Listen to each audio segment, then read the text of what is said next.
everyone to the sixth session of the 3-day festival on legacy of Tibet. The sixth session is a panel discussion on universal ethics, experiential sharing too. For this, we have Dr. Tanuja Sharma ji, MDI Gurgaon. She'll be chairing the session, and we have Miss Diksha Gulati ji from Ayurgyan Nyas, and Dr. Kaveri Gill ji from SNU Delhi, Mr. Robin Singh, co-founder People Farm, and Miss Nandita Reddy, founder and managing trustee Affection India. First, I would like to introduce our chair. Professor Tanuja Sharma ji is currently a professor in Management Development Institute, Gurgaon. In MDI, she is engaged in teaching HR specialization papers and a course Buddhist ethics, including universal ethics as visualized by His Holiness the Dalai Lama, for programs for fresh MBAs and mid-career managers. Dr. Tanuja Sharma ji, I would like to request you to proceed further with the session. So welcome back, and I would take the role of coordinating the panel. The sequence, the way it is given is Diksha, Robin, Kaveri, and then a friend here. And same theme is running even now, post-tea. Is it working? Okay. Experiential sharing.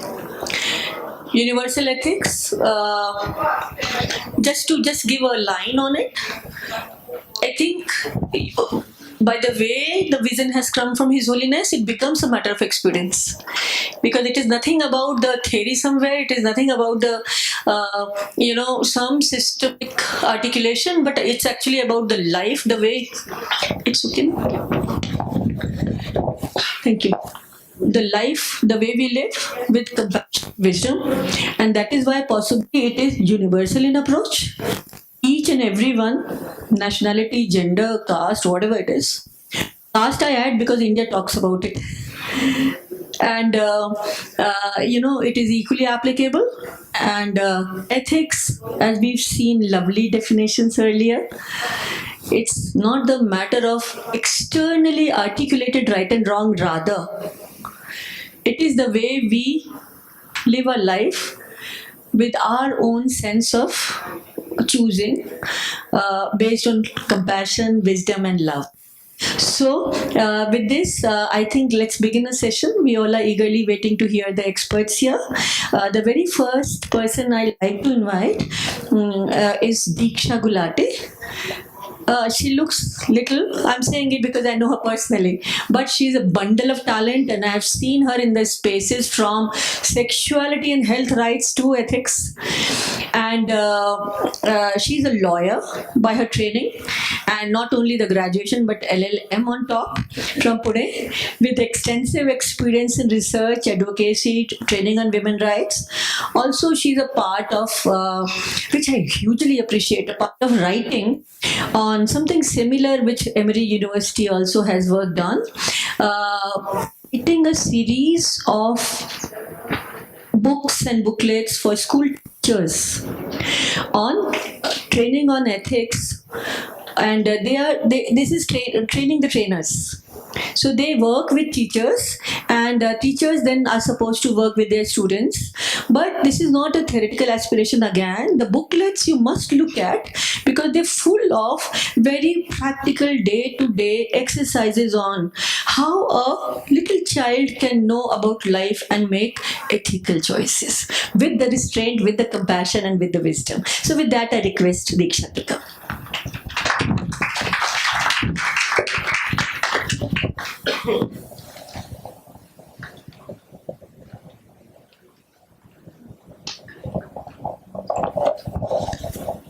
Is it not coming?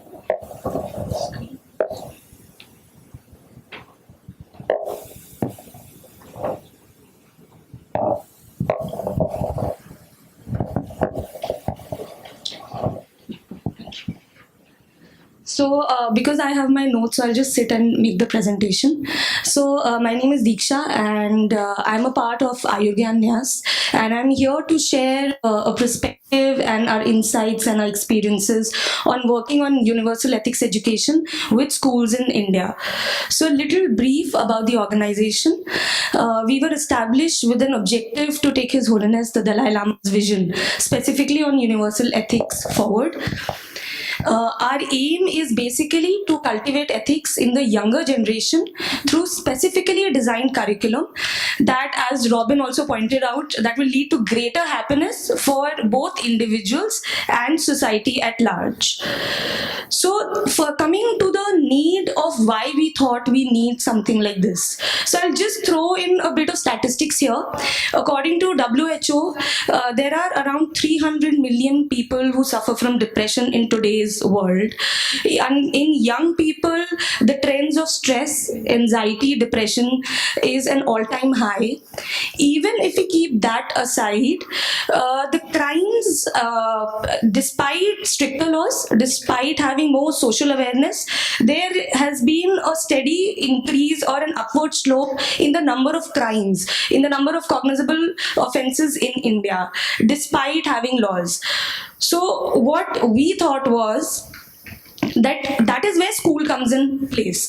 That yes, stricter laws, yes, social awareness will bring about a certain change, but that's not the only thing. It has to be backed by inner transformation. So what we aim it is where we say that we work with schools. Why we work with schools is because that then comes across as the most effective and as the most diverse ground for intervention, where children from different backgrounds, different diversities all converge together at a homogeneous level. That's the school. The goal then becomes to make an impact that is so widespread and that's so deep rooted that the next generation then is prepared to face the discord, the hatred with peaceful dialogue, which is guided by forgiveness, by compassion, by kindness. So when I say we want to make, our aim is to make an impact that's so widespread and so deep-rooted. Now coming to schools in Indian context, from K to 12, the school system is one of the largest across the globe, with approximately more than 25 million students enrolled. Coming to schools, the total number of recognized schools in India, according to MHRD, was more than 15 lakhs. So imagine the kind of impact you can make with the right kind of intervention. Now, when we approach the schools with this curriculum, the general tendency of schools is to say, yes, what you're doing, very good, we really need it, but we don't have the time, there's too much pressure on the schools, on the teachers, on the students, bilkul time nahi hai, we can't carry this out. To which we can logically explain. So if we take the number of waking hours of a child, it's 6,000 in a year, out of which an Indian student spends approximately 1,300 of those hours in school, out of which our intervention is only demanding 80 hours. So from 1,300 of overall in a year that the child spends in school, we are only asking for 80 hours. So that is how we started approaching the schools to take on this curriculum. Now the framework that we have, it's been inspired by His Holiness's books, Ethics for the New Millennium, Beyond Religion, and Art of Happiness. So our entire curriculum and our framework is based on that. Okay, there is an animation here that I'm not able to, is there anybody to help?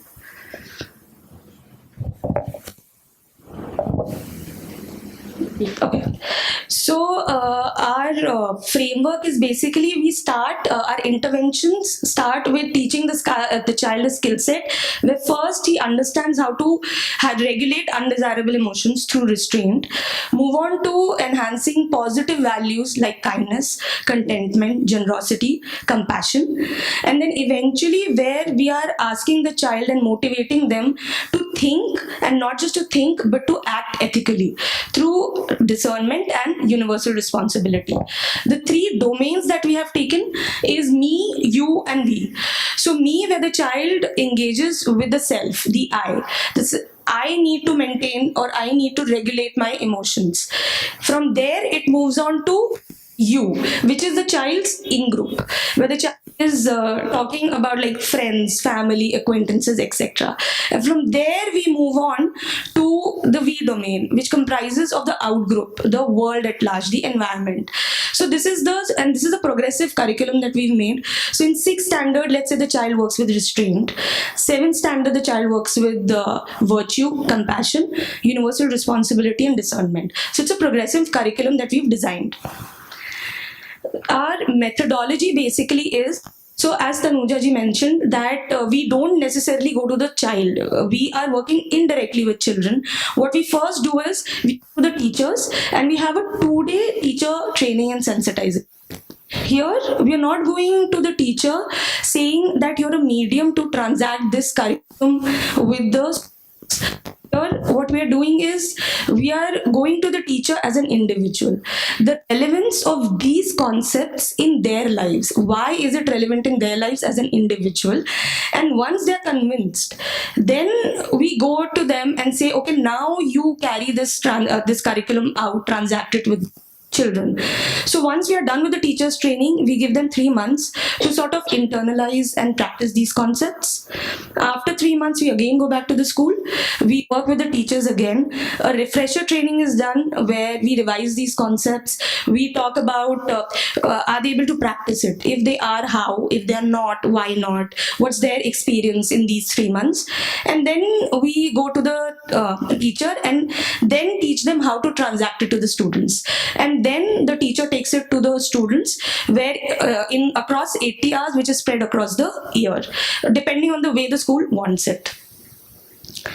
The way we transact the workbook is basically, so the process is learning by doing, where the moral values, at least when I was in school, the moral values I had was, let's say somebody says, like a teacher will tell you honesty is the best policy, do not lie, and it's supposed to get ingrained in a student's mind automatically. So here that knowledge was only to the head. What we are saying is we'll give you the knowledge to the head, so you receive certain amount of knowledge, but then you critically analyze it. To take it from the head to the heart, you critically analyze that knowledge. I am not telling that's the right thing. You need to come up with a conclusion that this is the right thing, this is more ethical thing to do. Take it to the heart and then take it to the hand, where you're embodying these principles in your day-to-day life for them to become ethical human beings. So this is the methodology that we've adopted in our workbook. Now, just to give you a brief on the way we conduct the 2-day teacher training, we do a lot of reflective and a lot of pair share activities where a teacher is able to reflect on his or her emotions, share experiences with partners, etc. Do a lot of role plays, a lot of physical activities. So the picture that you see here is basically where we introduce the concept of restraint. So what we make the teachers do is we divide them into 2 teams and we ask them to play tug of war, a human tug of war. The aim of the game is to, of course, pull the other team towards your side. But the catch is that there's a person standing in between and you have to make sure that you don't hurt the person. So your impulse is to win, to pull one team towards you. But the second thing where you have to apply restraint is to make sure that the person standing in between doesn't get hurt. So before we introduce the concept of restraint, we make them do it to just make them sort of feel the idea of restraint physically. And then, of course, we have mindfulness as a key strategy of all the curriculum and all the exercises that we do. So over the 2 days, we make them do a small 2 to 3 minutes of mindfulness activity exercises through the 2 days, which sort of familiarizes them with the concept of mindfulness. Now, coming to the experiential activities for children, this is the fun part where we work with the children. So there are a lot of exercises in the workbook. I'll only deal with a couple of them. So this particular exercise is where teacher asks the kids to blow a balloon, and then you have to pretend that the balloon is your friend. So you have a balloon pretend friend, and now that friend has lost the book, has done something to make you terribly upset and angry. So what do? You shout at the balloon. So, and here we realize that the kids are very animated. They use all their creative power to really bring out all the emotions that they feel when they're angry.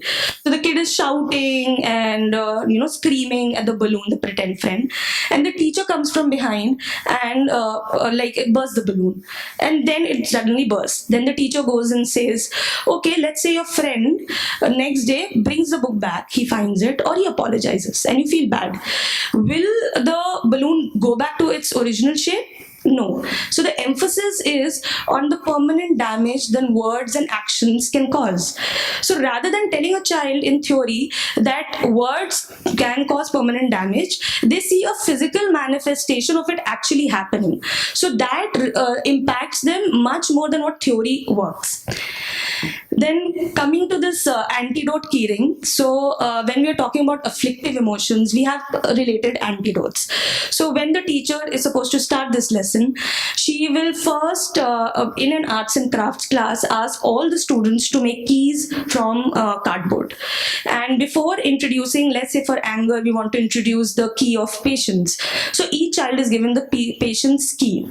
And then the teacher says that, okay, throughout this week, whenever you get angry, you have to use this patience key.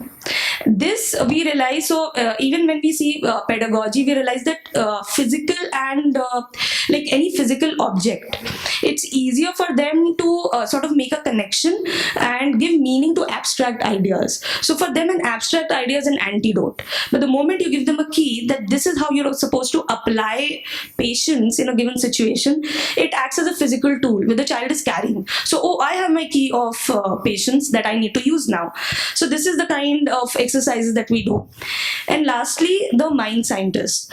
So kids, we realize we underestimate their power of observation and their power of role playing. So the moment you ask a child to pretend to be a doctor or a teacher or a nurse, they really take that role very seriously. So here, to introduce the concept of mindfulness, what we do is we ask the child to assume that they're scientists and they're mind scientists. So what does the scientist do? He observes, he or she observes. So what we ask the child to do is start observing your inner body. Start observing why you're getting a particular emotion, what triggered it. If it's a bad emotion, what can I now do to make sure that I don't feel that negative anymore? So the child starts reflecting. So we're tapping in on the observation skill of a child and making sure that they start reflecting on their own self from a very early age onwards. So these are a couple of exercises that we do with that we have in the children's workbook. Now coming to the impact, we are also doing a very detailed study on the impact that this curriculum will eventually have on the children and the teachers. So we do an impact assessment for both teachers and students. So prior to our intervention, we go there, conduct a baseline, which has a focus group discussion, some pre-assessment forms, etc. After 6 months, we go for a midline where both with teachers and with students. So there's one assessment form that is being filled across with like 100 or 200 students and teachers. But we also take a sample size of, let's say, 20 to 30 students and do a comprehensive discussion with them for 2.5 hours, where we are talking to each child directly to get an idea about how it's being impacted and internalized. And then finally, we do an end line that becomes sort of a baseline for the next module that we have. So virtue after restraint. Just a couple of insights that I like to share. So this is a very technical site where I'm giving you a lot of figures and facts. But so there's been an awareness. 78% displayed a conscious experience of emotions. So where they are saying that teachers said that they're able to understand that individuals, relationships, and situations impact their emotions. They understand a chain of emotions. So around 63% were able to establish the correlation between this is what is triggering my emotion, this is what makes me mad or upset or angry or jealous, and this is how I react. So where I need to start realizing. Attention to afflictive emotions. So 67% said that there's been an improvement in regulation in afflictive emotion. How an improvement is through mindfulness. So 89% responded that yes, mindfulness while engaging helps them to tackle tough and challenging situations in their everyday life. Now coming to students, 68% again said that they were able to make a clear distinction between positive and negative emotions, where they understand, okay, this is positive, this is beneficial, this is negative, this is harmful for me. Understanding the nature of consequences. 68% also said that they understand the consequences of negative emotions. So, for example, bullying is an unacceptable act. They understand that, but now they understand that despite being the bully, the one bullying or the one being bullied, even as a spectator, as a third person, they need to intervene. So that is when it allows them to make ethical decisions in given situations. I might not be the one bullying, I might not be the one being bullied, but even if I see somebody being bullied, I need to intervene now. I'll give you another example. So we recently conducted a midline assessment in the different schools that our book is currently in place. So this one school, it's a residential all-girls school where I was personally there. So we were talking to a group of 20 girls, and this one girl said that, so it's a residential school. So the way you can interact with parents is very limited. Once a week or maybe twice a week that you have that interaction with parents. So this one called the mother up to share the good news that she scored really well in her test papers, and the mother for some reason was preoccupied, so she was a little distracted, and this child got really angry, really pissed, and then she shouted and she hung up. And she said that the moment she hung up, she immediately thought of that balloon exercise, and she was like, okay, oh my god, my words that I just shouted at my mother, and it might have a permanent impression on her, so I immediately need to call her back and apologize. And she said that you might be busy, but can you please talk to me? So she took the other way, can you please just spend 2 minutes talking to me?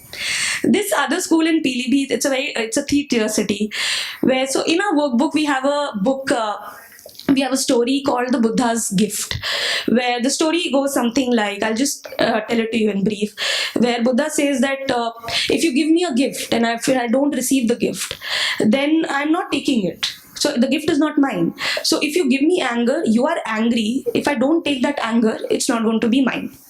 So this story resonated with a child of 6th standard. So this in a particular class, this one kid was abusing this child, and this child goes back and he says that, dude, you are abusing me. You are under the influence, and these are his exact words. And I quote, "You are under the influence of afflictive emotions, but you are giving me abuse. I'm not going to take it. I'm not going to let it impact me." So these are a couple of small examples and some small stories and experiences that I personally had when I was conducting the midterm assessment with these students. And lastly, keenness for learning. So around 83% said that they look forward to this class, the UEE period, simply because first they're able to connect it to their personal lives, and for the first time somebody is actually talking about them, how you feel. No teacher is going to tell them, okay, I'll tell you what the right thing is to feel. It's about what their emotions are, their experiences. And so this is so far we've just conducted a midterm assessment. The curriculum is still progressing, and this was a few of the experiences, the insights that I shared with you. And with this, I would like to end my presentation. Just before I take leave, just one last thing. So Tanuja ji mentioned that I'm a lawyer and I've started working in this field. So it's been 2 years since I've started working with Ayurgyan Nyas, and I'll tell you my personal motivation to join this. So since I was working on women rights, and my expertise was, and I to an extent still is, violence against women. So I was working primarily on rape cases and child sexual abuse cases, and that really disheartened me was I was intervening at a point where the crime had already been done. where the damage had already happened. And I was like, "Ki, why can't I start intervening at a point where I am trying to take a precautionary approach to it, where I'll make sure that that doesn't happen. Like the people are not facing the kind of violence that they're facing." And this at that point of time made complete sense. And personally also for me, when I was working on violence, I became very negative as a person. So I was only looking at there's something wrong with this person, or I would never see the positive side.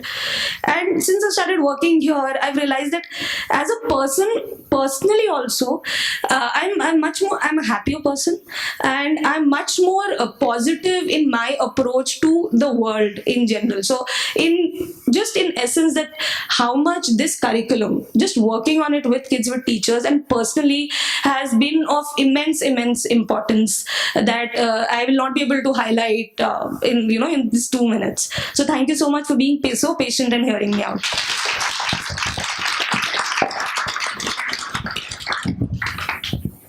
Thank you. Thank you, Diksha, for sharing the excellent work that also. I'll take this.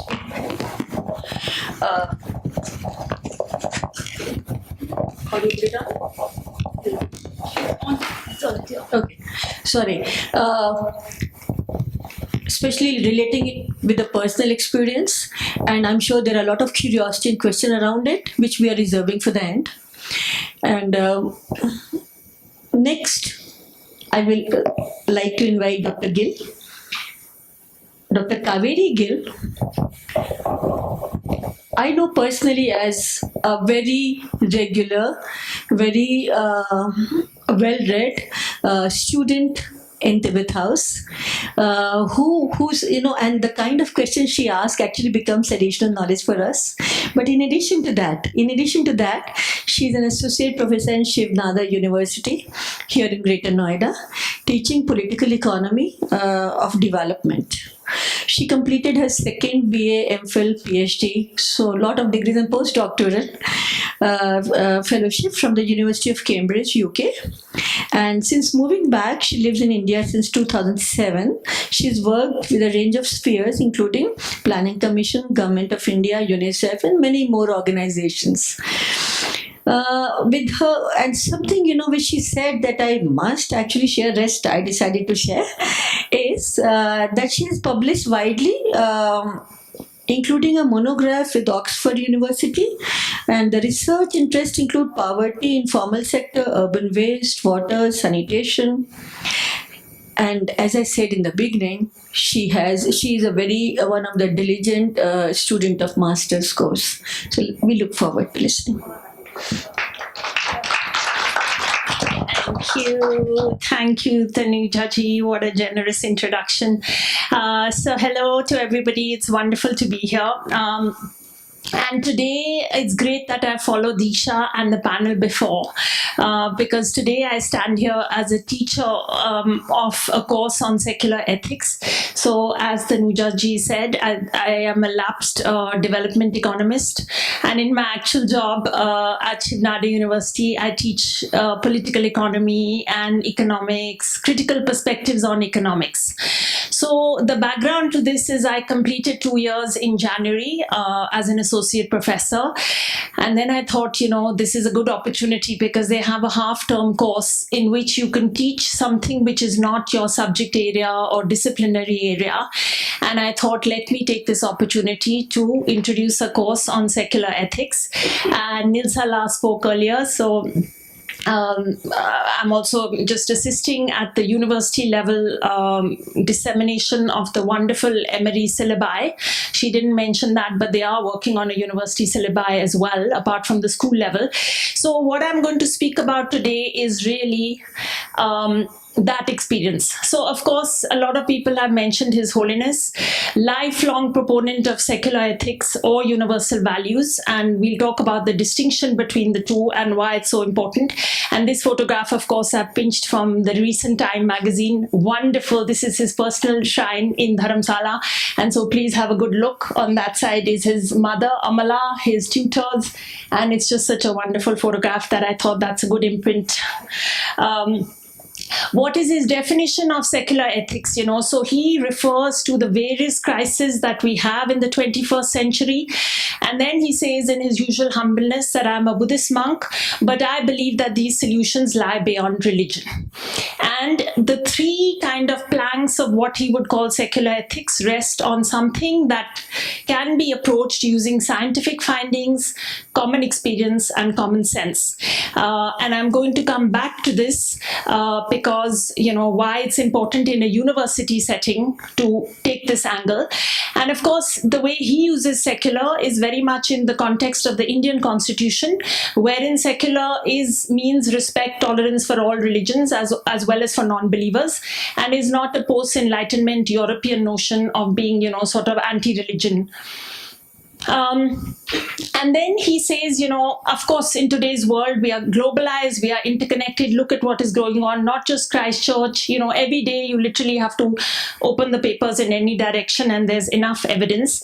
And he says, unless we find something very universal, we are going to end up in a situation of new ideologies of exclusion. And I missed the earlier panel. I'm very sorry. I have family visiting from elsewhere. So otherwise, I normally live in Tibet House by choice. So I couldn't come for that, but I'm sure Robin and everybody else spoke about, on various dimensions. So ideologies of exclusion, it can be race, it can be nationality, religion, sexuality, class, you name it, caste, of course, in this country. So then the idea of, how do we come upon these universal values? And he says in his works that, he does not believe that detaching the idea from ethics from religion is not going to work, because actually those coming from other religious perspectives believe that is the core of why society is in such the condition that it is today. And for him, this distinction is very critical. And as Nilsala mentioned, and we all, so in terms of religions, if you go for a theistic perspective, then of course you believe in a creator God. And in its way, it's self-consistent. And if one were to truly follow those beliefs, you do come to the same conclusion of, a loving being, and when you're serving that being, and the notion of some kind of judgment in an afterlife. And that would be the kind of route to an ethical life. And of course, in the non-theistic religions, you have the core principle of causality, karma, rebirth, and that could be the route to pursuing an ethical, meaningful life. But either ways, a lot of the ground of this cultivation is metaphysical. And this all is, I'm basing it on His Holiness's works and thoughts. So, I'm just setting out why he makes this distinction. And then he has a beautiful analogy in Beyond Religion, where he says that, a spiritual life is like water and religion is like tea.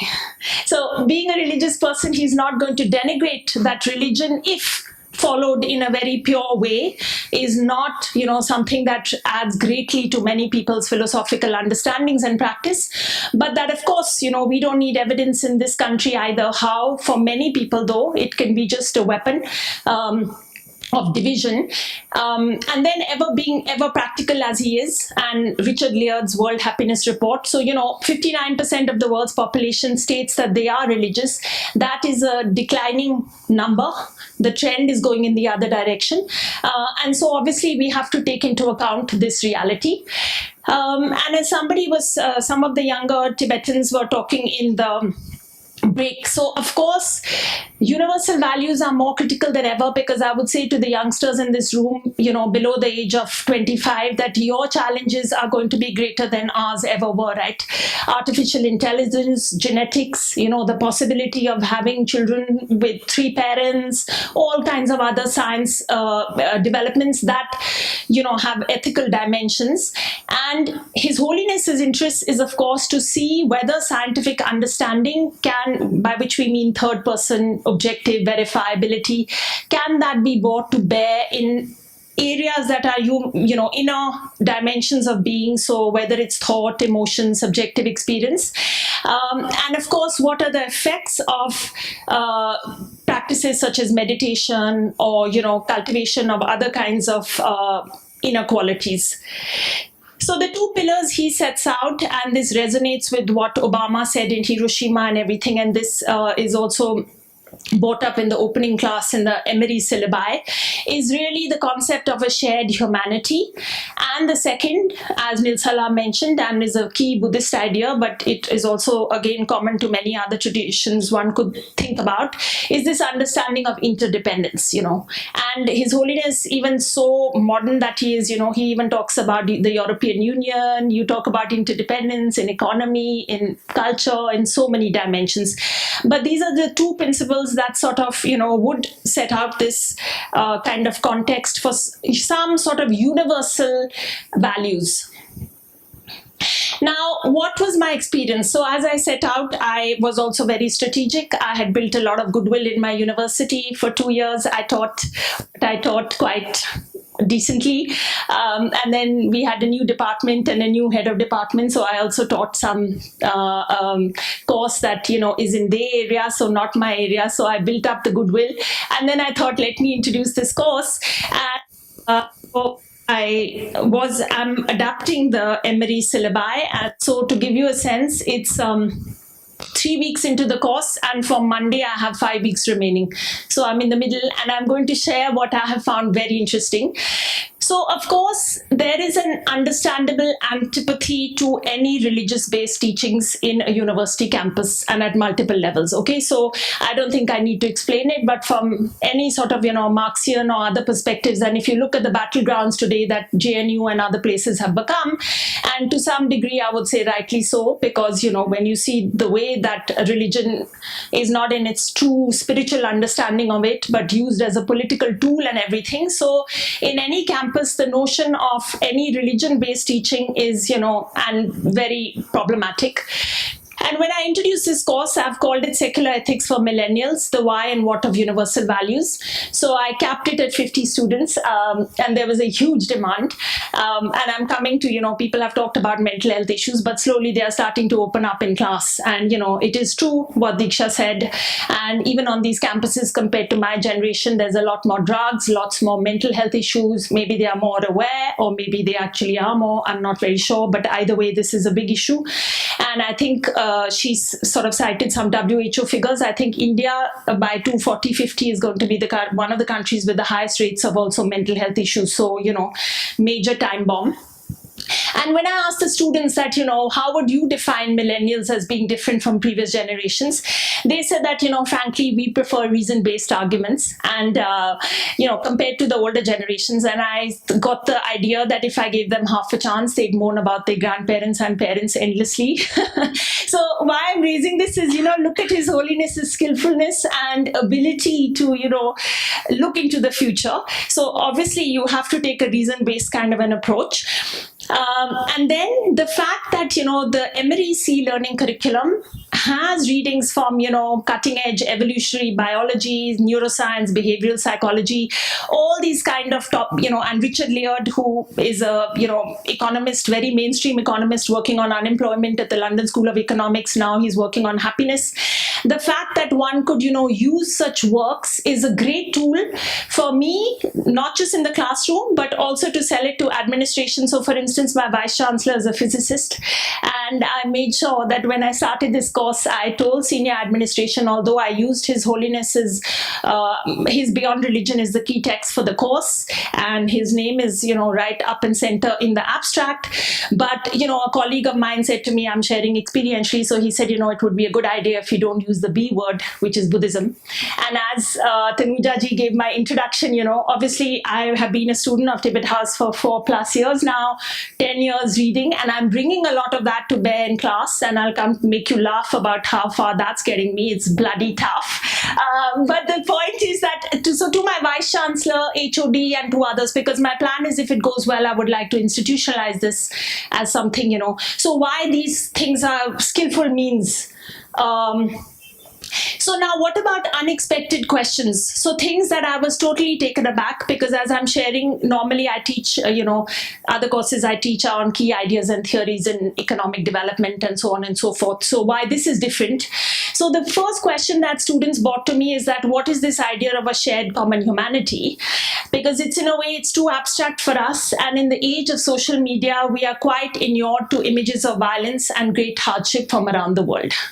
So whether it's Pulwama, trauma or anything else, they see it, they engage with it, and then in a sense, it's also something that's moving on a screen, and maybe there's so much of it now that, so we had to so then those kind of situations, so I, then thought that, okay, one of the good things is why not talk about diversity on the campus itself, because it's a pan-Indian university, from students from all across. So I said, let's talk about diversity. That may be more relatable, as an idea. And then this question of interdependence. So then again, there's this idea that, yes, we are interdependent, and we've seen many TED Talks and internet clips, where they tell us how a single cup of coffee from morning to night, it takes X number of people. And now, are we supposed to be grateful for this and slightly yawn, check your mobile? And I am thinking, oh my God, Venerable Geshe Dorji Damdullah and all these teachers, when they embody these values and the realizations that they have, and Diksha mentioned teacher training, and I obviously have never had any formal teacher training in this dimension. I'm applying what I know from, my Buddhist philosophy studies and just generally taking it class by class. But you do see that it's so critical for the teacher to embody certain values, ideas, and to be able to convey them. And I think in my head anyway, I gained a new respect for all these teachers that we have, because it's just amazing. And then there were more questions, more profound questions. And I raise this because, if there's anybody else at the university level, because obviously, so for instance, my university, for private universities, the fees is relatively lower, and they give a lot of scholarships as well. So you do not have the diversity of a public institution, but still there are many first generation learners and, people from different backgrounds. So the one question came up that what is this essential human nature? Is it compassionate and altruistic? Or rather, because is it, innately selfish and competitive? And we've been taught, and we are reading, Richard Dawkins on the selfish gene. And in economics, I'm also a lapsed economist, as I said. You have the character of Homo economicus, who's completely rational, individualistic, selfish, self-maximizing, utilitarian.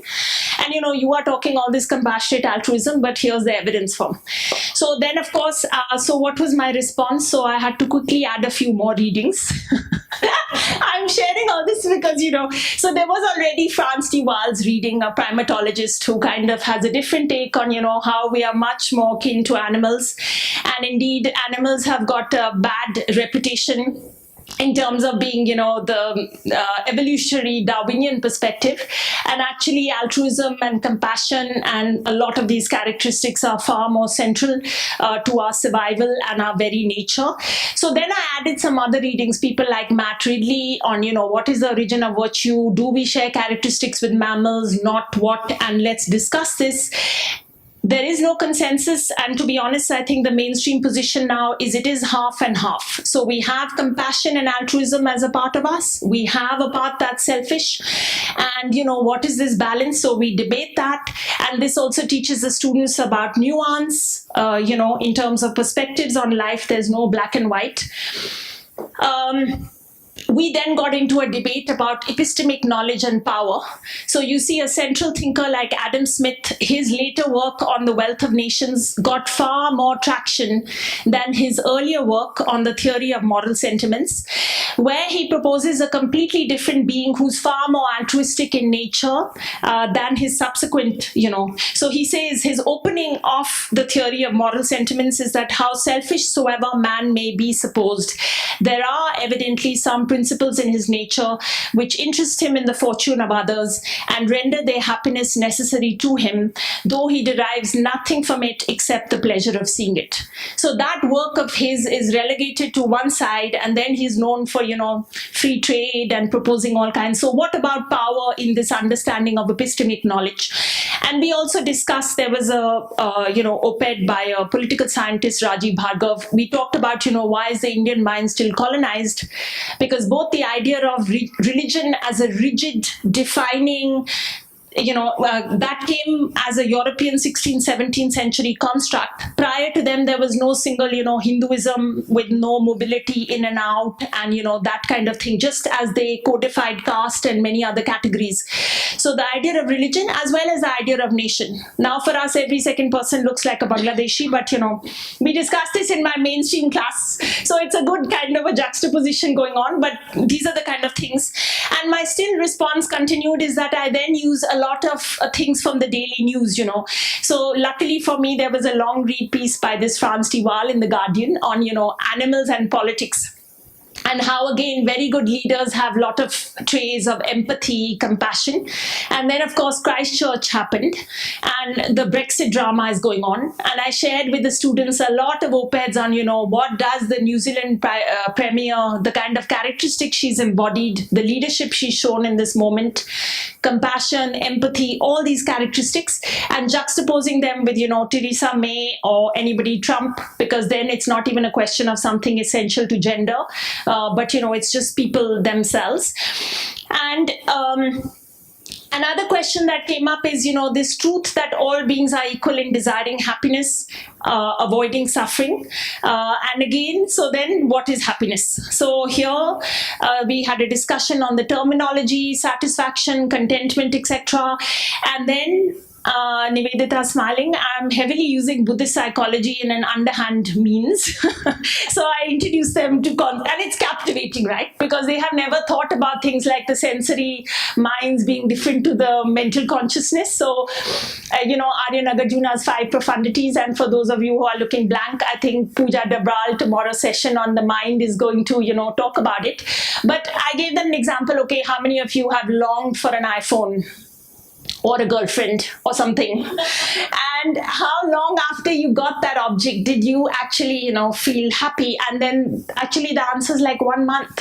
And then they were thinking about this, and even the notion of inappropriate attention, which we learned from Buddhism, but this notion, and then they shared, we were obsessed before the fact, we did eons of research, looking up models on the computer, and then when we actually got the object, it just sort of, didn't seem to have those characteristics from their own side, so we had some of these discussions. And then, of course, again, I'm using the idea that people like Amartya Sen and all, his notion of the capability approach, comes again very close to, His Holiness ideas on a meaningful life.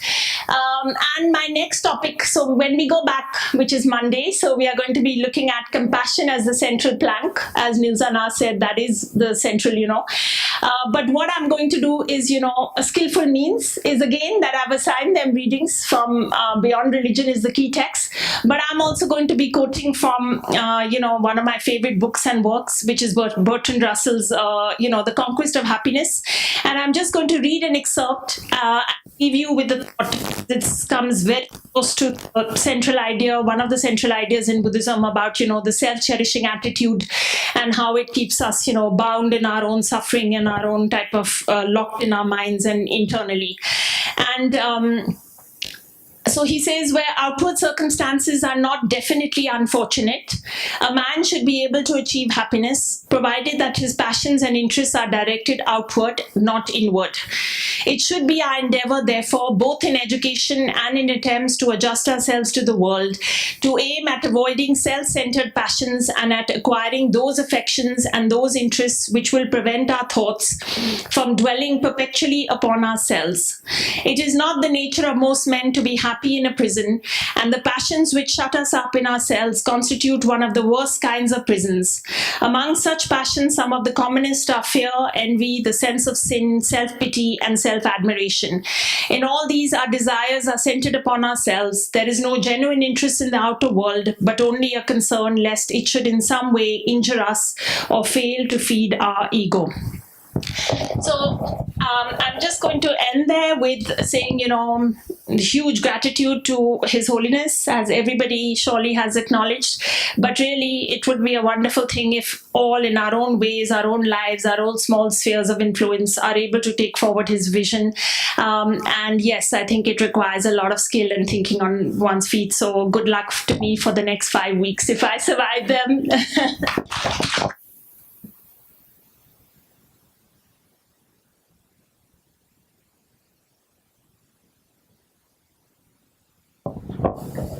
Thank you, Kaveri. And yes, I know her pains because I'm also struggling to include all this in a business school curriculum, no less. That also a very top ranking where by the time they enter the school for admission, they think they have arrived. One or two very quick things I really want to say before we invite the next speaker. One is. It's strange that that you mentioned about the human and then animal experience, because the very next two speakers actually have shifted their focus onto that aspect, and I'm sure all of us are eagerly looking forward to that. And another thing is one word which our common teacher Geshe-la really uses, which is skillfulness. And I'm very tempted to say, Kaveri, that when you are taking example, you take global, you've forgotten 5 years of our existence. I think we have plenty full of examples. With that, trying to be skillful, I think I'll stop right there. And I would shift to our next speaker's introduction. Mr. Robin Singh, he's an entrepreneur. Can I invite you, please? Yeah. Thank you. Working for doing good. After successfully exiting, is that right? Yeah, in 2011, Robin started working to help animals. February 2013, starting in Auroville. Do I take Pondicherry? Yeah. Yeah, perfect. And then Delhi. Realizing that the nature of welfare projects in India being such that they cannot be scaled by scaling the infrastructure, he changed the strategy from just doing to involving and inspiring. In December 2014, along with two other co-founders, he started People Farm, a place for animals to heal and be heard. He's been building it, running it, and living there since, and we look forward to share your experience. As soon as I get the presentation on the screen. Sure. In the meantime, have a conversation around it. Yeah. Yeah? Well, so today I'll be talking about an inherent flaw in life, the problems it causes, a solution, my solution for it, and I'll also be telling my story of discovering this flaw, the problem, and the solution all in 15 minutes. Seeing as how I start talking really fast, when I get nervous, I might be able to finish it in 10. So no promises. So it all started towards the end of 2010, and that's when I had started giving some serious thought to committing suicide. I wasn't depressed, I wasn't broke, actually quite the opposite. I had achieved everything I had set out to achieve materially, and then some. Barring anything unforeseen, I would have been able to continue my comfortable lifestyle without having to work another day in my life. So something inside me kept asking, what am I waiting for? So naturally, I was forced to talk to my physician, and although he didn't really have a solution for me, he did have these pills. Now, the side effects of these pills: depression and suicidal thoughts. Thank you. So I steered clear of those pills. So a year passed by, and this discomfort I had with my comfortable life, it grew into an angst of sorts. Every day that I lived, I was just making up a reason to not kill myself, as I was too attached to my life. So I knew that if I think long and hard enough, if you think long and hard enough, you can solve a lot of problems. So that's what I did. And I realized that what had been bothering me was the suffering footprint of my existence. So what exactly is suffering footprint? Now we'll go to the slide. So this is the flaw that I had referred to earlier. Basically, to live, we need to consume. To consume, we need to produce. And it seemed like every act of production causes someone to suffer somewhere. When I say suffer, I mean experience unnecessary, unwanted physical pain. I mean, this suffering is quite obvious in the case of, say, production of meat. But it's a little hidden away for things like milk or egg. And for most other things, it's a few more steps removed. So I started looking at the production processes of things that I consumed on a regular basis, starting with a bowl of rice. And I was surprised to find out that even for something as benign as a bowl of rice, the number of organisms that suffered was immense.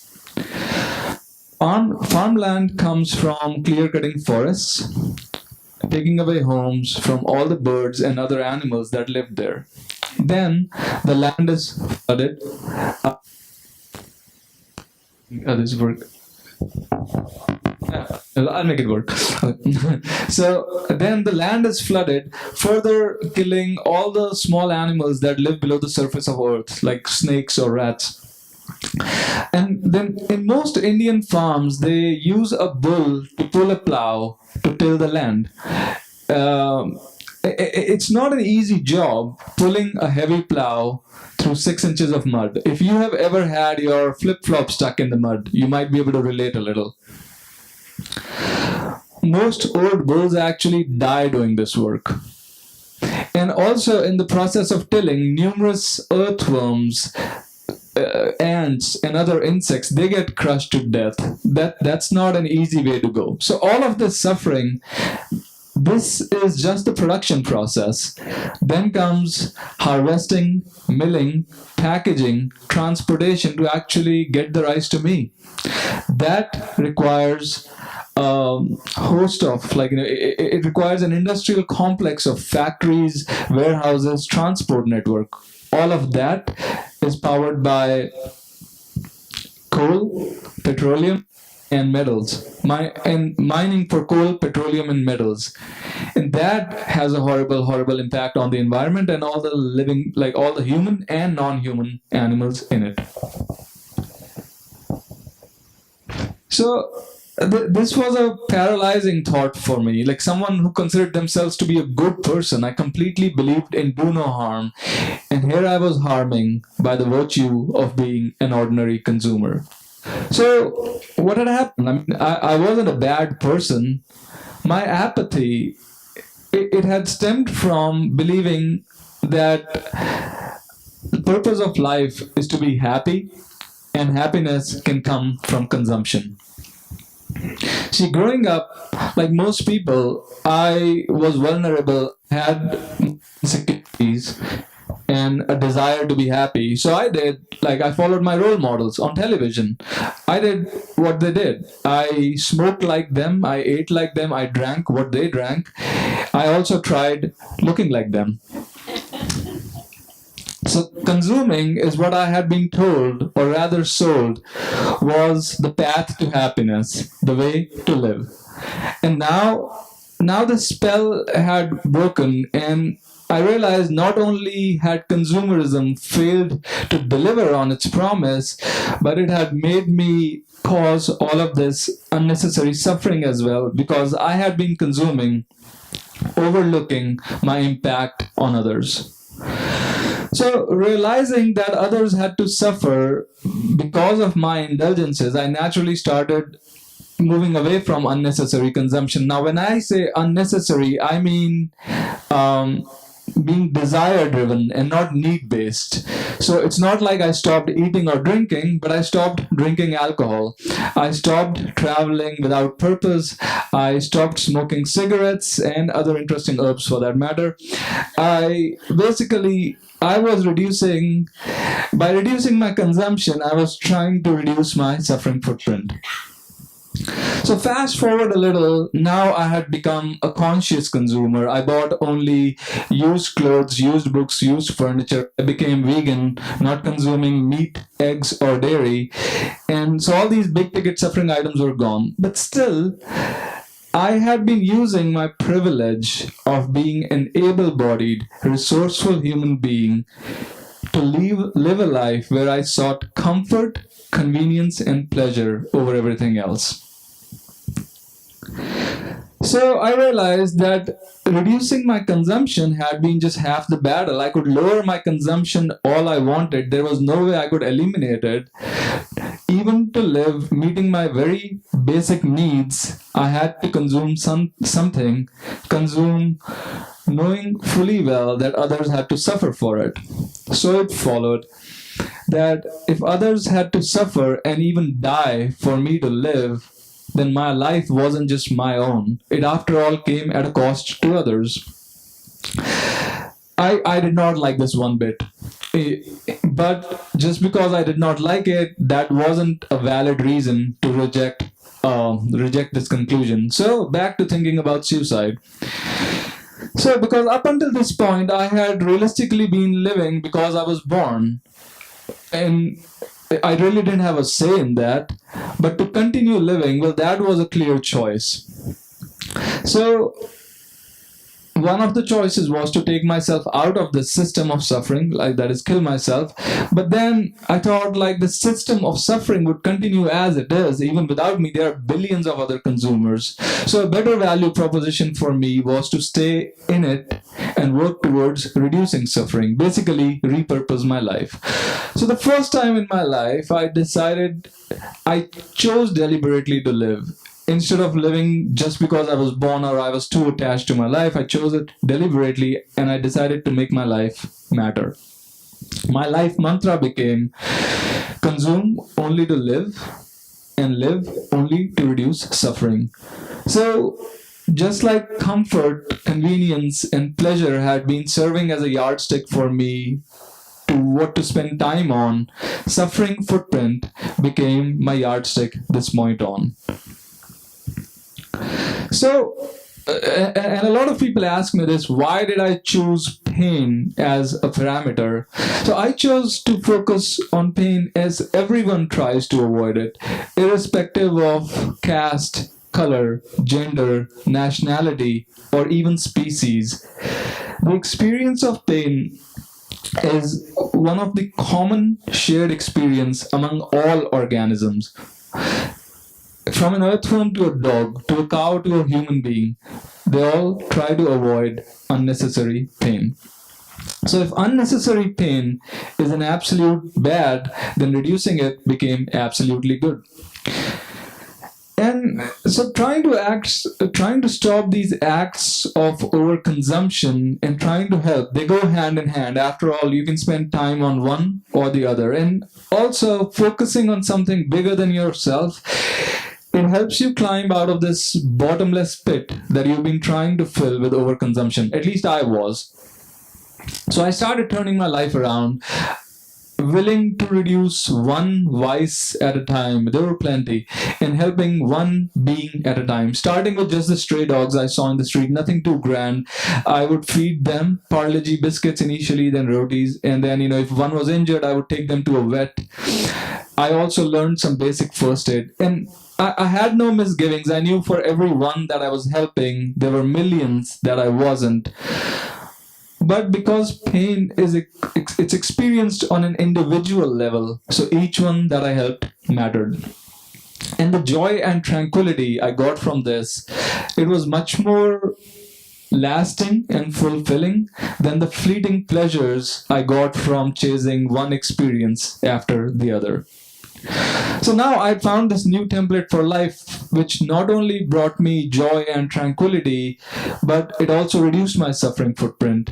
Now I knew what to live for and how to live. But changing your life changes the questions you ask. So now I was asking, how do I share this? How do I scale this? I mean, that's the entrepreneur in me, I guess. So back to thinking long and hard, but this time the answer came rather quickly.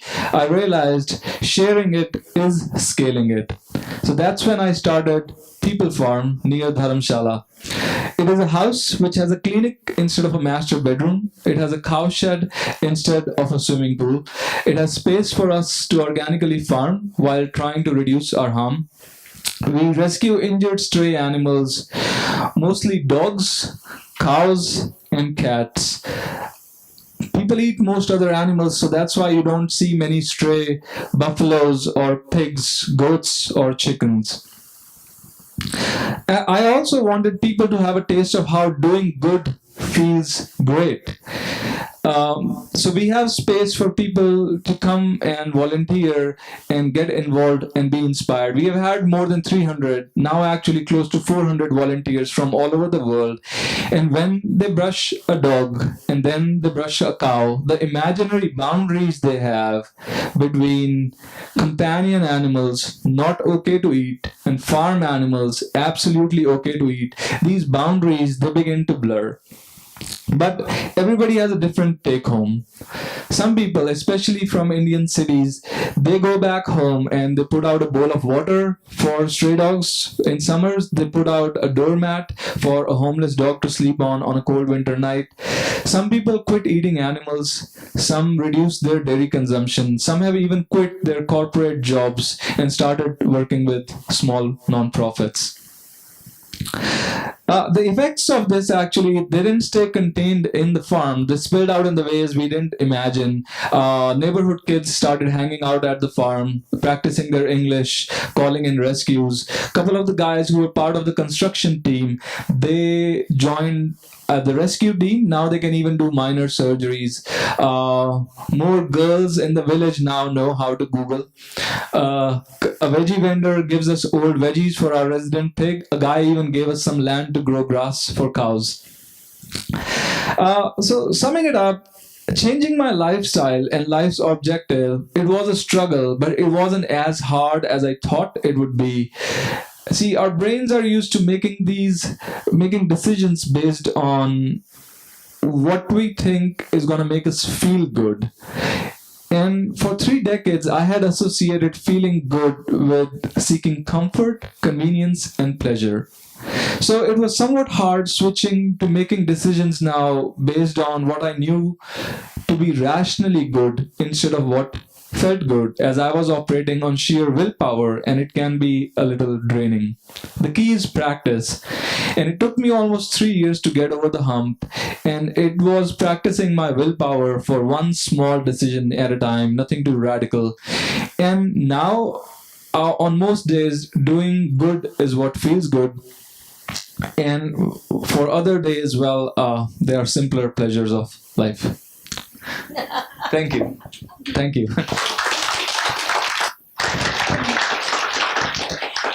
Thank you, Robin, for sharing such profound journey you've undertaken in your life. Is it on? Yes, it's on. You know, on a lighter side, I really want to say something. Since you talked about entrepreneurship and I teach in business school, you know, I really had a flash that possibly now you're shifting from the cost-based understanding of life to the resource to many lives. I wish, you know, such wisdoms are shares in many platforms. And with that, I want to invite our next and last speaker, and after that, question-answer sessions. So, Ms. Nandita Reddy, please, you're requested to join us. Similar domain. She's the founder and managing trustee of Animal 5 Freedoms Action India, AFF Action India, Chennai. It is a registered non-profit animal welfare organization that cares for street animals. Currently, they shelter over 40 sick, injured, and abandoned dogs. She has done MSc Hospitality Management from Jawaharlal Nehru Technology University and MBA from University of Leeds, UK. We welcome you. Thank you. Good evening. First, before I begin, I'd like to thank Geshe Dorji Damdullah for giving me this opportunity. I'm truly humbled, and also Dr. Tanuja Sharma. It makes me more nervous because she's from the management field. And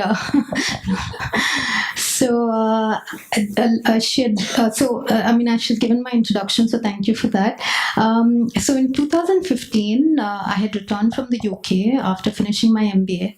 And before that, I'd worked with the GMR Hyderabad International Airport. And prior to that, I'd done my hotel management. So when I came back after the MBA, my priority was to get a corporate job. But little did I know that life had completely different plans for me. So it all began with a little newborn puppy that came into my life, whom we named Pema. And her mother was a really young dog. She was a puppy herself, extremely malnourished, and she had given birth to a litter of two puppies, one of which died on the second day. So we decided to adopt Pema and raise her on puppy replacement milk. And she grew up at home just like a child to me. She made me feel like what it is to be a mother for the first time. And my parents consider her a granddaughter. And unfortunately, like 9 months later, sorry.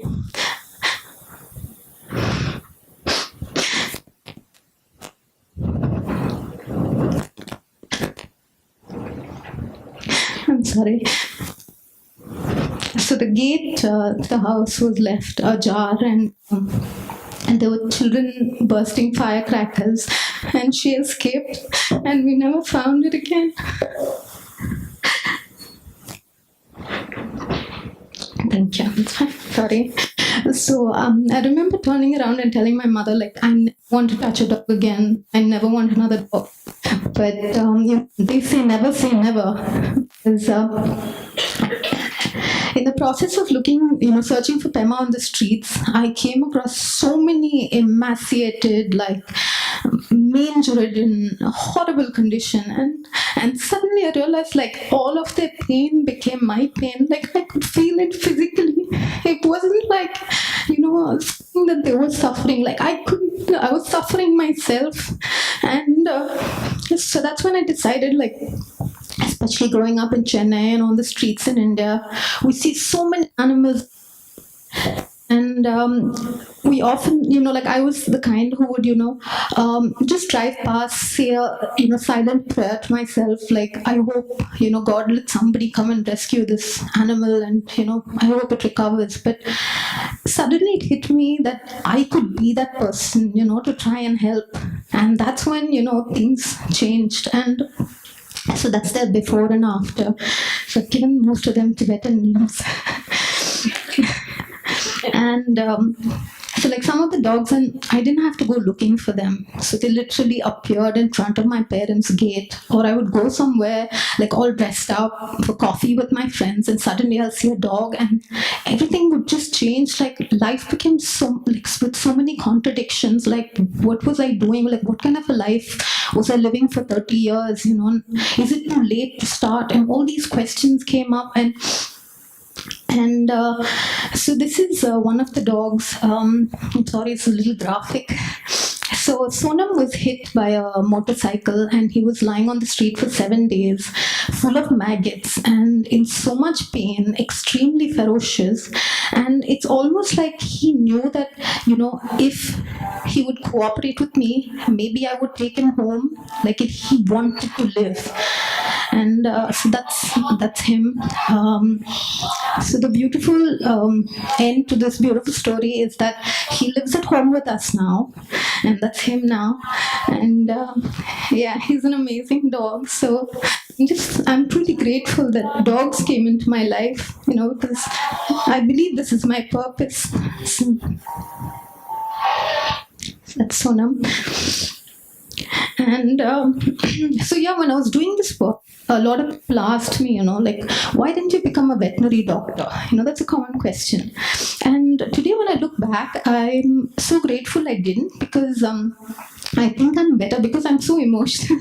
I think I'm better at like following the doctor's advice and nursing the animal back to health, like taking the doctor's advice and medicating it. And I have that, I don't know, dogs and we get along. And I did hotel management, and I'm so grateful, because those years of training in housekeeping, I can disinfect and sanitize the floor like up to like hotel or even hospital standards. Okay. And food production, like how can I forget the years that I cooked in hotels? The bulk cooking, today I'm able to cook for 100 dogs morning and evening effortlessly, and I do it with pleasure. And I know how the dogs like their rice cooked. They're quite fussy, so you have to respect that. And I wake up every morning like so grateful that this is how life turned out for me. Like I wouldn't change anything in my life, because if it had to come down to this, very moment. And it's not a 9 to 5 job. It's 24/7, 365 days of a year. And some people ask me, like, isn't it overwhelming? Like, don't you get tired? Like, don't you need a break? No, I mean, I can't imagine my life without this. It's almost addicting sometimes, you want to do more of this because you feel somewhere you're running out of time and there's so many dogs that need help. So, and I'll forever be grateful to my parents, not just for the support that they give me, but they're happy living with the dogs at home. They're happy with what I do. They're proud of what I do, and I'll always be grateful. Like, my grandmother thinks that they are her great grandchildren. My parents think they are grandchildren. So it's a beautiful relationship. And if I'm not doing what I'm doing, then I believe that it's a waste of a human life for me, because I've been blessed with all this. And even the guests who've come home, at this point, I wish Keshala was here. So I just like to share that last month, Dorji Damdullah and Dr. Nivedita, sitting behind, had come to Chennai for a 2-day seminar. I think he spoke on altruism. Am I right? Okay. And he had come home. And the first question I asked my mom is, oh my God, Ma, should I put the dogs away? Like, are they scared of dogs? And they both arrive and they want to meet all the dogs. And Keshila goes to each one of the dogs and says a prayer to each one of them. And for me, that was like the most beautiful moment of, like, probably one of the most beautiful moments of my life. And I feel like the dogs are so blessed. And then he's late for his flight, and his robe is like filled with dog hair. He doesn't dust it. He just washes his hands, heads to the airport, and that's it. And I was like, wow, this is my dream monk. Teacher like this. So, and also the domestic help at home, the people who come to clean, the person who cooks for us, they treat the dogs like children. Like, this is not something I can teach them. It comes from within, and it's like life chose the best people for this situation. And the people I've met on this journey, like the veterinary doctor, he's Romanian, and the way I met him and the help he's been doing in my work through my projects.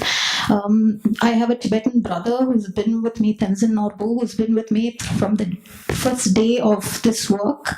The Tibetan volunteers who come, the other volunteers who come to bathe the dogs, I'll forever be grateful. And I believe that these are the family that I didn't choose. They're strangers, but they're family now.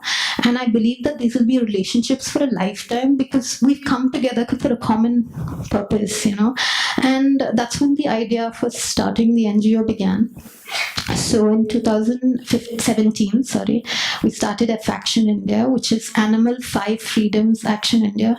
And we're truly blessed to have as our chief patron, His Eminence Venerable Professor Samdang Rinpoche, who, as most of you know, is the former Prime Minister of the Tibetan government in exile. For me, he's been my biggest inspiration in this work. For the person that he is, the values he lives by, and for the love he has for street animals and just animals and dogs in general. So he's our chief patron. And a little bit about the NGO. So the 5 freedoms that I've mentioned are inspired by the Royal Society of Prevention of Cruelty to Animals, UK. They developed these 5 freedoms, which basically outline the 5 aspects of animal welfare that we as human beings owe to animals in our care. So we need to give them freedom from hunger and thirst, with food and clean drinking water, freedom from discomfort, comfortable place, a clean place to stay, freedom from pain, injury, and illness, where they can have timely medical intervention, freedom to express natural behavior, where dogs are allowed to bark, they're allowed to interact with their own species, freedom from fear and anxiety, where they are kept away from things they're afraid of, like firecrackers, for instance. And action are the activities that we do to achieve the 5, to carry out the 5 freedoms. So one is rescue and rehabilitation, animal birth control projects. We also vaccinate, medical treatments, street dog feeding. Today we feed about 85 street dogs twice every day in Chennai. And we also function as a home for life, because not too many dogs get adopted. So, and a little bit about our logo. So the tree actually embodies our NGO. Just like a tree gives shelter, food, and medicine, that's what we try to do. The human palms that you see as the leaves, they're the 5 freedoms that the people, the humans in the NGO owe to the animals in our care. The cow, the dog, the cat, the crow, the common street animals in India. And the roots are the the endless knot, which basically means we're all, intrinsically connected in this journey of life. And so I live with 41 dogs. We live with 41 dogs. And Dr. Kaveri Gill very beautifully said that a teacher has to embody what they teach, right? So at here, this point, I can very proudly say that my parents embody all that they taught us. So I have a sister, and I think it's very important because parents become the first teachers, before you go to school. So what they teach and how they live is very important, and I think it's very important for us not to just live because I want good karma, but because someone who's watching me, someone who's learning from what I'm doing, and I think that's very important. So my parents always brought us up, telling us to be sensitive to other people's, suffering, and not be like, just like, oh, so sad, but try and help if we can. Whether it's a dog, whether it's a human being, or an ant, or a tree. Like my mom would always like whack us when we were kids, like when we tried to pluck a leaf or a flower, because that's something we all do. And when my mom actually, she works with Tibetan students in Chennai for the past close to 20 years. So she helps them get admission into various colleges, and she acts as their local guardian, but more than that, she's like a mom to them. And so my parents, when they were building their home, her intention was that the house should be a home for those who do not have one or are far away from their homes. And she didn't restrict it to human beings alone, so she included animals, I think, in her intention, because today we have so many animals at home and they all live happily together. They don't bark, they don't fight with each other, they sleep at night with me, they sleep at 10 and they're up at 5. They're beautifully trained and they're very welcoming of new rescues. It's almost like they know what I'm trying to do and they are supporting me in this work. And when I see a dog, I don't feel different. I sometimes feel I'm a dog on the inside and a human on the outside. So a little bit on our animal welfare project, something I'm running out of time.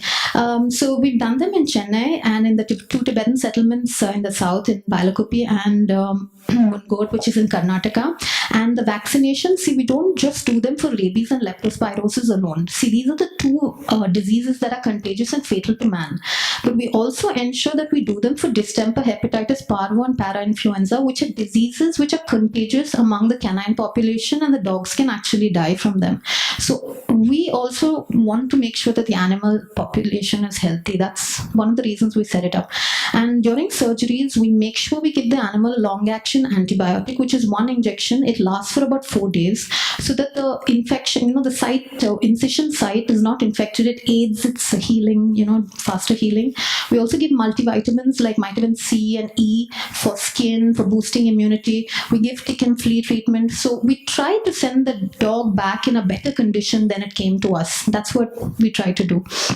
And so the picture that you see these are monks and nuns from the Drepung Loseling and Gomang, and the nuns from the Anigompa who helped us during the project. So those are volunteers. And it's the doctor, and most of the cases that we get are maggots and maggot infestations and tumors. So this is a little graphic video, because I'll be talking about maggots here. So, as most of you may know, a maggot is the larva of a fly. So, the smell of maggots on a dog's skin, eating on a dog's flesh is probably one of the scariest smells in the world. It's not something that you can, mask with room freshener or, scrub it off. It just stays. But, when I see that suffering, for me, it's like almost response to stimuli. Like I can physically feel that pain of a maggot eating at my skin, and I just want to help that animal. So for me, my sense of smell has become selective. I cannot smell maggots anymore. I cannot smell feces. I cannot smell urine. I cannot smell vomit. I cannot smell any of these things because it's helping me in my work. But I can smell good food. Okay, so. And finally, just so the project we've done. So we've done since 2017, since we started, we've been doing animal birth control surgeries for dogs and cats. We've done about 1,800 vaccinations, 2,500, and the treatment cases, which also include some cattle, have been about 800 of them. And for the future, we want to continue what we do because I cannot stop personally. And also, we plan to do these projects anywhere in India where people invite us and they feel help is needed. We're ready to come and help you. We have a small team, but a nice team. And so we want to continue the street animal feeding, vaccinate them, sterilize them. And also one thing that we're very interested in is taking stray dogs that are, have a friendly nature and training them into becoming therapy dogs. They're beautiful dogs to heal with for children and people who are terminally ill, for children with autism. Nobody understands you better than an animal, and I promise you this, if you've experienced that love, there's no love like it. And also dogs joining the services like bomb squad dogs. Stray dogs can be trained. Pune, I'm very happy to hear this, that Pune has actually inducted the first street dog as their police dog, which is commendable. And we're in the process of looking for land to start a shelter. Hopefully we'll have something like what Robin has. And we also want to have a fully equipped clinic so that we will not have to take the animal here and there, pathology lab and an x-ray facility. And also we want to be welcoming of all animals. Maybe if we have enough space, cats, definitely cats, but maybe an elephant someday, maybe a snake. We don't want to turn anything down. So that's the end of the presentation. So thank you so much for listening. So Nandita, I think it's very right to say that it's universal values and ethics personified. And I am also tempted to just say that we have Geishila here now. So Geishila, and I hope we have 5 minutes for question answers, 5-10 minutes. So can I invite all the panelists here and some questions if we have any? Yeah, please. Geishila, please. It will be a privilege.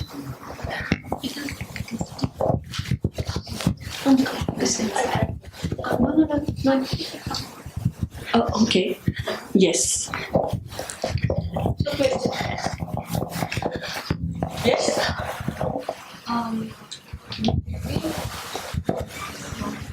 Mine there.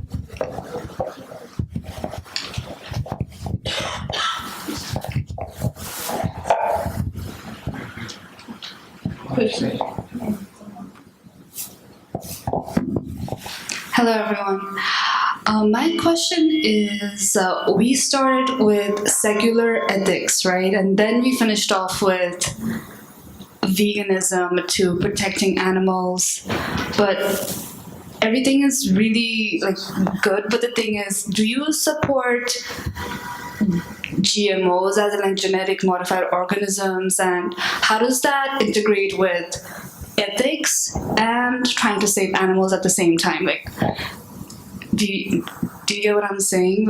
It's for the future, for ourselves. We do need some sort of science and some sort of, what do you call it? I'm just trying to, what is your take on these things? I mean, we need science to proceed, but what is your opinion on hurting animals and also needing animals for future development in science?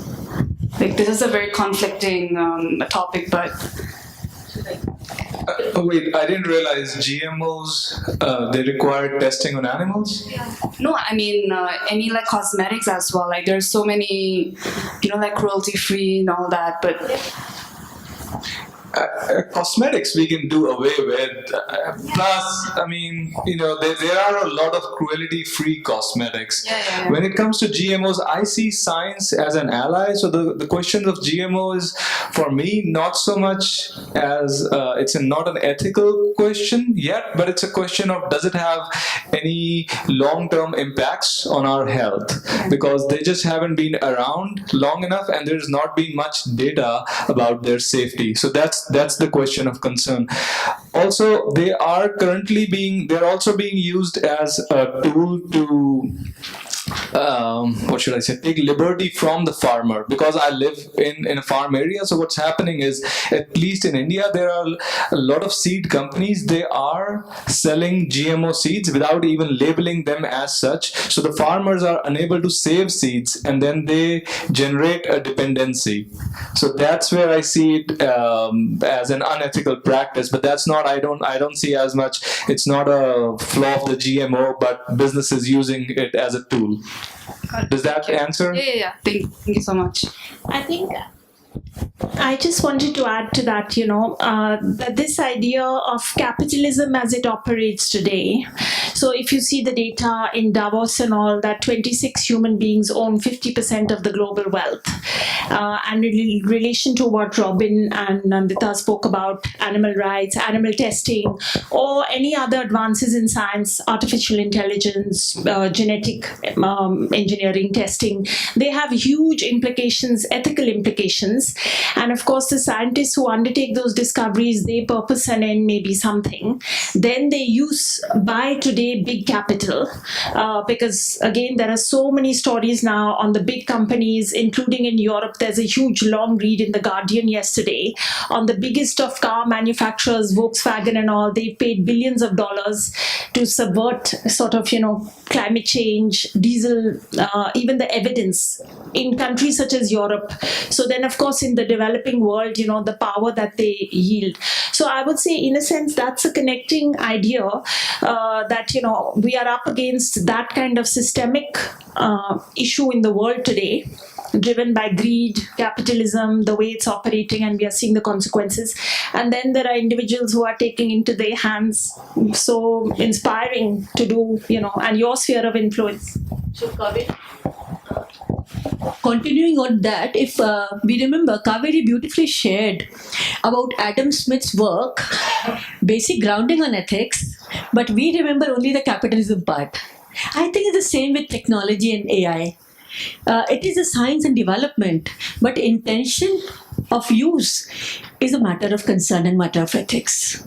Possibly, universal values are really required when, the system and technology is taking over our lives. You want to say so?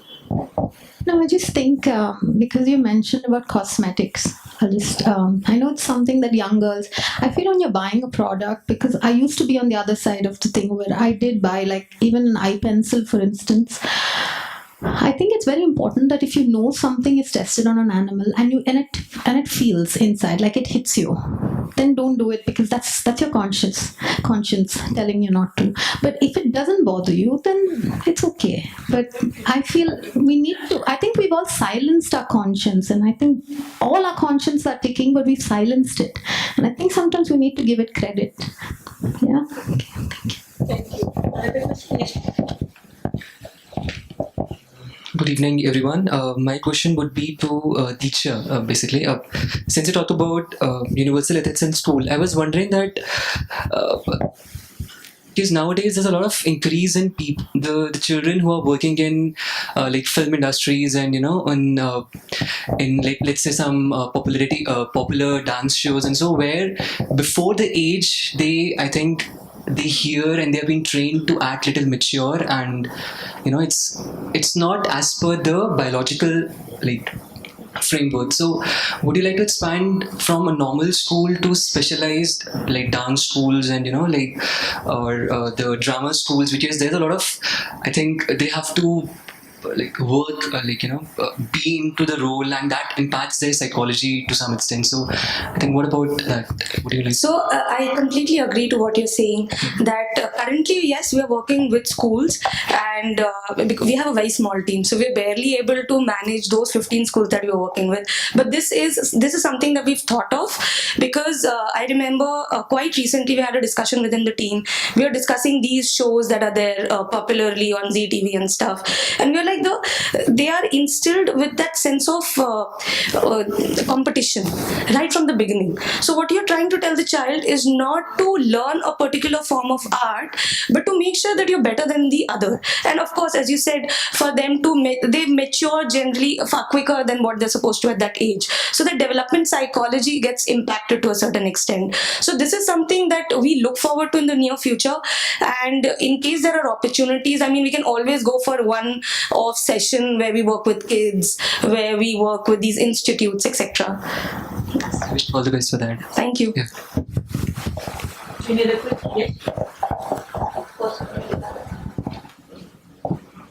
Good evening, everyone. My question would be for Ma'am Kaveri, Ma'am. Ma'am, as we into this universal secular ethics we are talking about, and now that we are living in this modern world, and so much influence of globalization, and due to that, polarization is happening in every aspect of our life. As you also mentioned, Christchurch that happened in New Zealand, that provokes the entire Muslim community in the entire world unnecessarily. So how do you see, like, is there any hopes, not spiritually, but in modern day aspect, any hope or to, because it seems to us like this digital thing is not very friendly with secular ethics. How do you see it? So I think I would like to begin. His Holiness's faith in the younger generations, and our own teacher, Venerable Geshe-la, is sitting here. So I think if you ask me as a university teacher, I feel very hopeful, because if I look at my millennial students, actually they are incredibly bright. They are thinking about things a lot.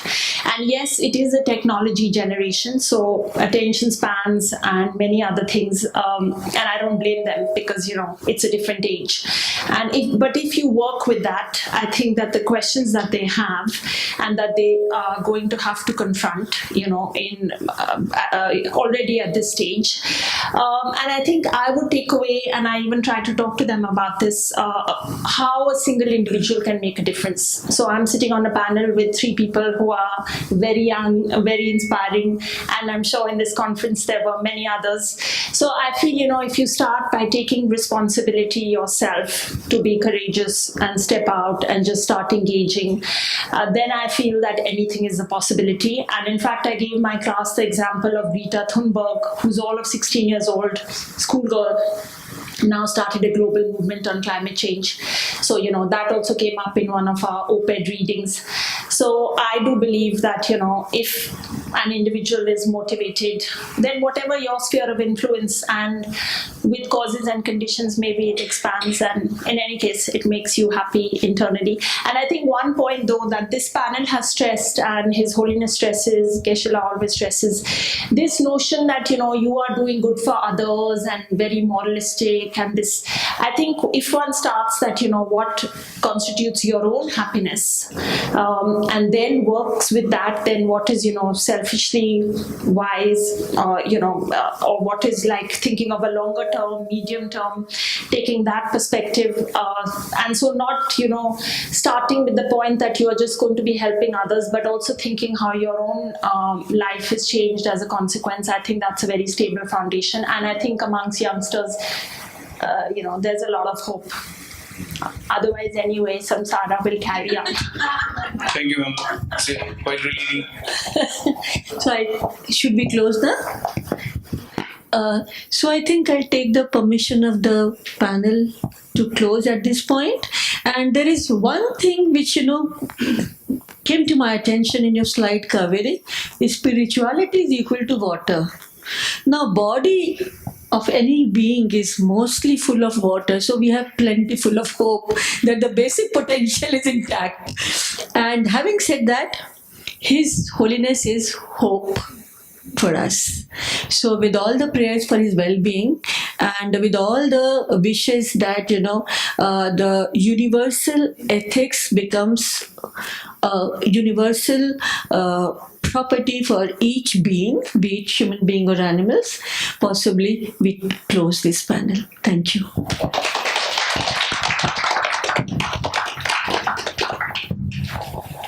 Thank you, Dr. Tanujaji, and all the panelists for a wonderful session.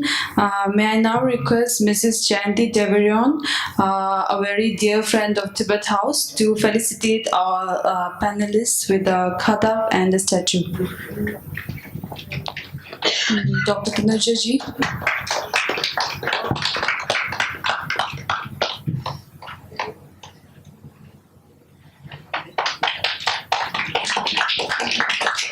Miss Diksha Gulati ji.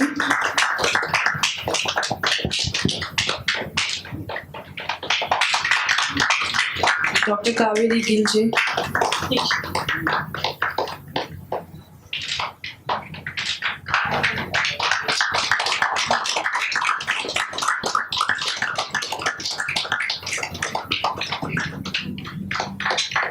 Mr. Robin Singh.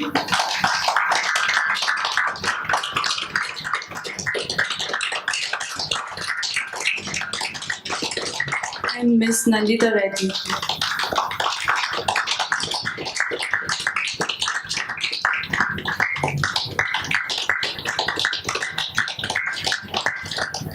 And now I request Mrs. Jayanti ji to say a few words.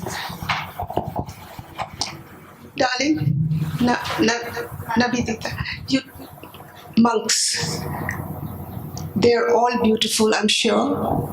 Just two monks, His Holiness, the Dalai Lama, and my teacher, Geshe-la. I know their love for all human beings and animals. Animals, my subjects, 2 minutes, 2 seconds, a little more. His Holiness, talking at the lower house of Parliament in Warsaw several years ago. He came out after the talk and there were literally thousands, I couldn't count them, homeless cats that came to him and they brushed his robes and he talked to them, and for one day they all had homes. They had a mother and a father. They all had homes. Geshe-la not only picks up one single ant, which he keeps an old woman in Tibet House like me, homeless. So these are the compassion. And the staff, they're dynamic, compassionate, they're beautiful. Thank you.